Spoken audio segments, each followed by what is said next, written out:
kita akan bersama-sama mempelajari MMPI 2 ya, secara garis besar dan online.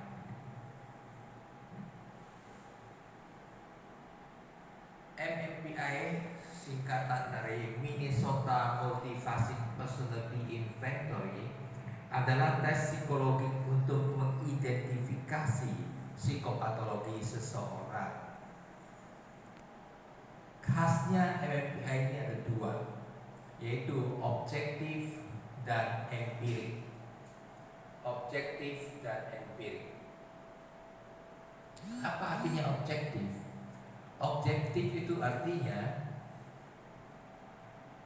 hasil tes MMPI ini akan mencerminkan kepribadian orang tersebut. Jadi kalau orang yang mengetes ya, kliennya itu bagus-bagusin tesnya ketahuan, dan kalau dia jelek-jelekin tesnya ketahuan. Karena itu MMPI 2 ini sangat mengandalkan skala validitas. Kemudian empirik. Empirik itu artinya tes MMPI itu sangat mengandalkan kepada soal yang dicobakan kepada seseorang.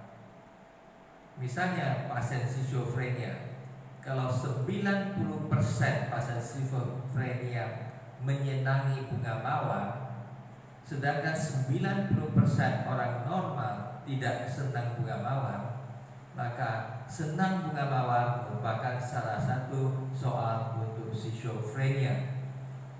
Beda dengan content based yang isinya yang menentukan jawaban seseorang. Kalau empirik itu semua soal dicobakan pada seseorang. Ini ciri khas dari MMPI adalah dua, yaitu empirik dan objektif. Nah, bagaimana ceritanya MMPI itu? Sejarah MMPI dikembangkan tahun 1930-an oleh dua tokoh utama, yaitu Stack Hathaway dan McKinley. Hathaway adalah seorang psikolog, McKinley adalah atasannya, seorang psikiater. Dikembangkan di rumah sakit di Universitas Minnesota di Minneapolis. Hasil daripada launching pertama MMPI itu pada tahun 1940. Jadi kerjaannya sudah mulai tahun 1930-an. Kita harus ingat pada tahun 1940-an Minneapolis masih didominasi oleh suku atau etnik kulit putih.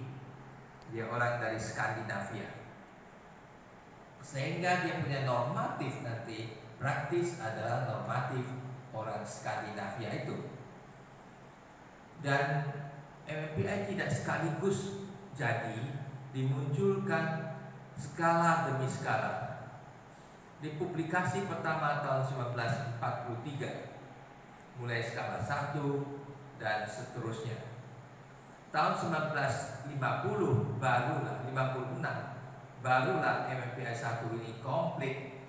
Ada 10 skala, yaitu skala 1 sampai skala 10 tahun 56, 4 skala validitas dan 10 skala klinik seperti yang kita lihat MMPI 1 zaman ini.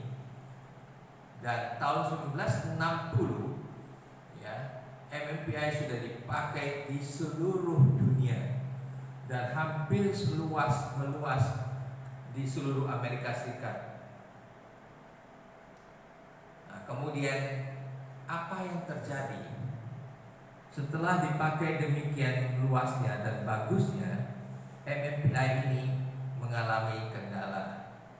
Pada tahun 70-an banyak bahasa-bahasa yang ada di MMPI sulit dimengerti oleh masyarakat karena mereka menggunakan MMPI menggunakan idiom. Hampir 2/3 soal MMPI adalah idiom. Idiom tahun 30-an susah dipahami oleh masyarakat pada tahun 70-an. Sehingga timbul ide untuk memperbaiki, restandarisasi MMPI ini. Panitia dimulai tahun 80-an dan selesai pada tahun 1989. Perubahan yang mendasar adalah ada 140 soal yang diperbaharui bahasanya, karena pada tahun 70-an banyak orang tidak mengerti idiom yang diambil dari tahun 30-an. Kemudian ada lagi kejanggalannya adalah MMPI 1 menganggap bahwa pasien skizofrenia di dalam pikirannya hanya ada gejala skizofrenia. Padahal di pikiran pasien skizofrenia juga bisa gejala-gejala yang lain, termasuk paranoid, depresi, impulsif, dan lain-lain. Sehingga terjadi multi tafsir. Jadi MMPI 1 skala kliniknya akan bias. Jadi orang depresi berat yang tertangkap dengan skala 8 yang tinggi di MMPI 1 itu mungkin bukan skizofrenia, akan dianggap sebagai skizofrenia. Karena dua kendala inilah, satu adalah bahasa, dua adalah multi tafsirnya, maka MMPI ini sangat urgent untuk diperbaharui. Sehingga tahun 1989 berhasillah diluncurkan MMPI 2, dan saat itu juga hampir seluruh dunia menggunakan MMPI 2. Tahun 1990 dikatakan hampir tidak ada yang menggunakan MMPI 1 lagi karena bisa bias dan mengganggu sekali. Bagaimana kelanjutannya? Mari kita ikuti bagian berikutnya, yaitu skala validitas. Skala validitas yang utama, perhatikan skala validitas. Skala validitas merupakan indikator untuk menilai apakah peserta tes telah menjawab pernyataan tes sesuai dengan kondisi peserta tes. Kalau dia kosongi, kita batasi soal dikosongi tidak boleh lebih dari 10. Kalau dia jawab secara random, ketahuan. Tidak konsisten, ketahuan. Dia bagus-bagusin, kita sebutkan underreporting, ketahuan. Dijelek-jelekin, kita sebut overreporting, ketahuan.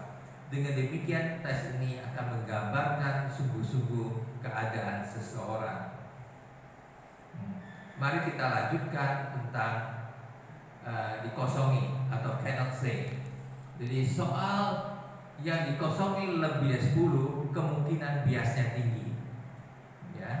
Jadi kita di dalam program MMPI kita itu 10 kita anggap perlu ditambahkan lagi yang dikosongi. Jadi kalau ada soal-soal yang dikosongi, peserta diminta untuk mengisi yang dikosongi tersebut sebisa mungkin. Kalau dia hanya beberapa soal dikosongi, tidak apa-apa. Berikutnya